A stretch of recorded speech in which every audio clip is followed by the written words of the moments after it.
Look at what they've done.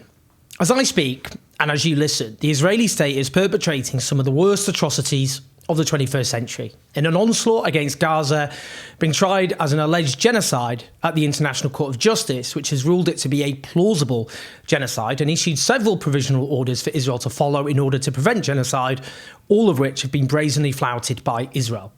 Some of these atrocities, many of these atrocities, are simply hidden.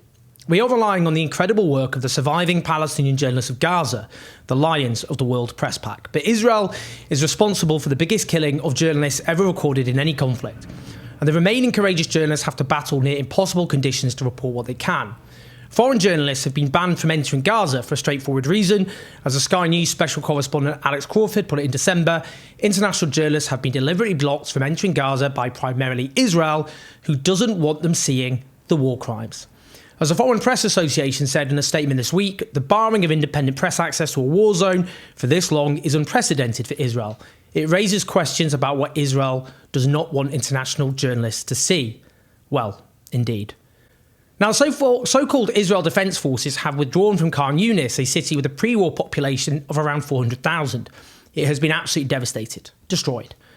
Maher Husseini, an award-winning journalist and human rights activist based in Gaza, who has won the prestigious Martin Adler Prize for her work, visited Khan Younis after the withdrawal of Israeli forces, and the footage she took shows total and utter devastation, which is beyond description. She writes, "Not a single home isn't bombed, not one building isn't scorched. Walking through the neighbourhoods, you cannot help but sense Israel's palpable desire for revenge against an entire population." Let's listen now to Hind Cowdery, Hind Cowdery, an immensely courageous Palestinian journalist based in Gaza, as she reports for Al Jazeera. We're currently in Abasan, in the city of Khan Younis.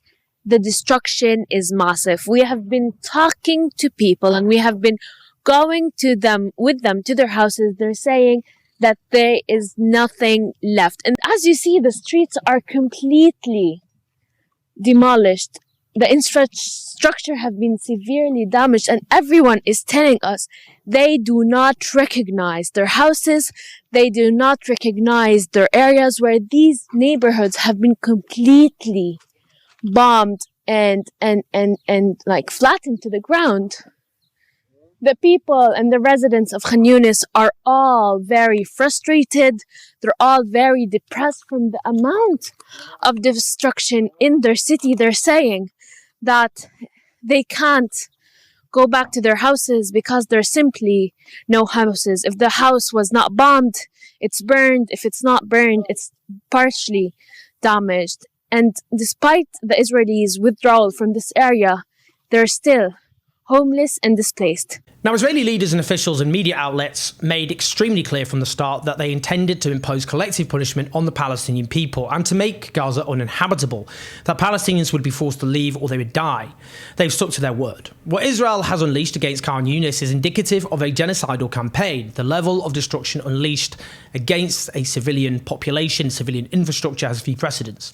Let's listen now to Hani Mahmoud for Al Jazeera. The moment people heard about the Israeli withdrawal from the city of Khan Younis, the first thing that comes up to mind, particularly for remaining family members who were displaced in Rafah city and the central area, rushed to Khan Younis city to inspect on their residential homes and residential blocks and to check on remaining family members that they were trapped inside the city of Khan Younis as the Israeli military was operating so aggressively.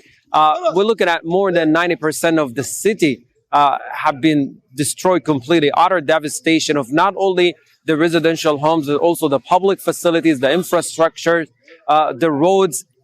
Entire areas have been destroyed beyond recognition. We were told by some people who are residents of the eastern part of Khan Younis that they could not recognize the streets to their residential homes. They could not recognize the areas that they have lived in for the past years of their life. The entire city of Khan Younis have turned into a maze of rubbles, and we're talking about systematic destruction and controlled demolition of homes, mainly in the eastern area.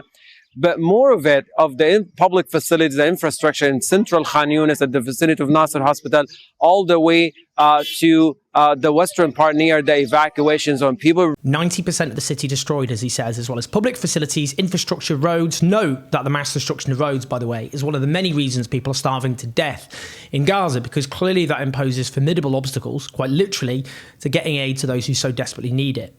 Now let's listen to the former head of Israel's Ministry of Strategic Affairs, explaining Israel is prepared to accept a ceasefire, but then will attack Rafah, where most of Gaza's population currently shelters. If there is going to be a possible ceasefire, as you say, if you say that Israel is willing to engage in that and those talks continue, is that offensive on Rafah still planned? We've heard from Mr. Netanyahu that it's still going to go ahead, despite concerns from allies like the US. Yes, of course. We say this is a ceasefire. This is not the end of the war. Hamas wants to impose on us the end of the war so that they will be able to rule Gaza in the future and carry out more October 7th massacres in the future. We say we can have a ceasefire, but we should finish the job of taking over Gaza and eliminating Hamas over there. That's the difference. That's what keeps the agreement about the deal from happening. And we have a commitment to make sure that Hamas doesn't pose any threat in the future to Israel from Gaza. That's what we are committed to. And for that to happen, we have to take over Rafah, to make sure that Hamas cannot bring in weapons from Gaza, from Egypt, to make sure that Hamas cannot regroup.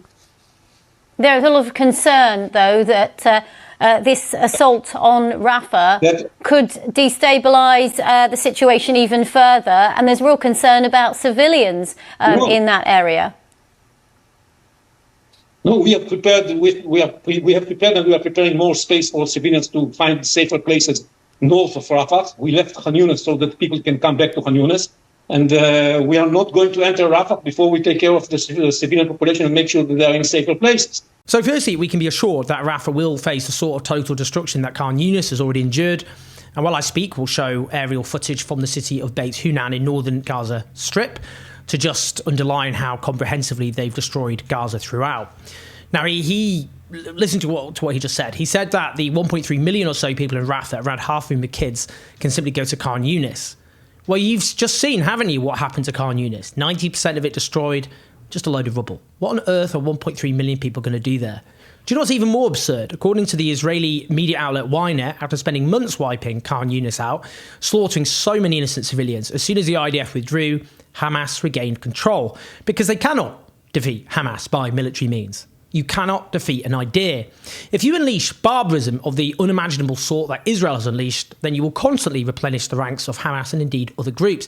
You can wipe thousands of Hamas militants out. But then, just all of us, look at some of those images of dads weeping uncontrollably over the bloodied remains of their children, or those sons sobbing over their slaughtered parents, and you are looking, in some cases, at the next wave of recruits for Hamas. Obviously.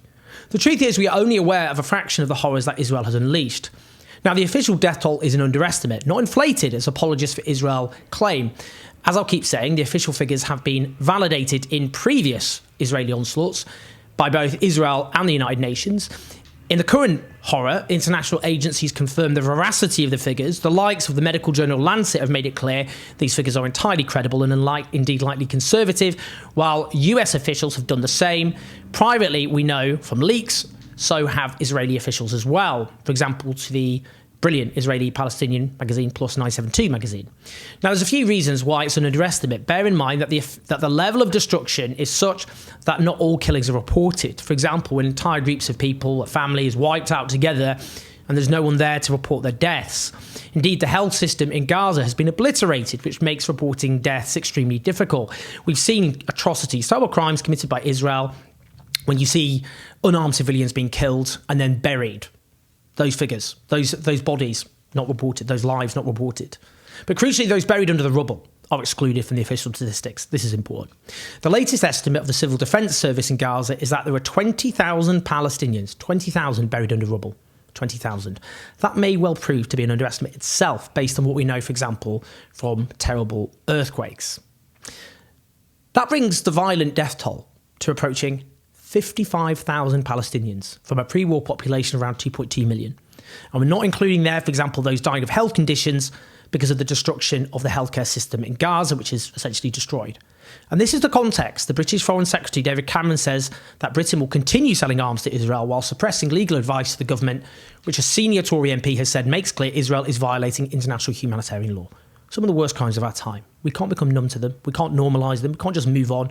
We have to keep talking about this as loud as we can, because otherwise Israel will be allowed to get away with one of the most obscene crimes of our time, the genocidal war against Gaza. Please like and subscribe. Do leave your comments. Do share the video. Keep the show on the road as ever on patreon.com/Listen to the podcast. I'll speak to you soon.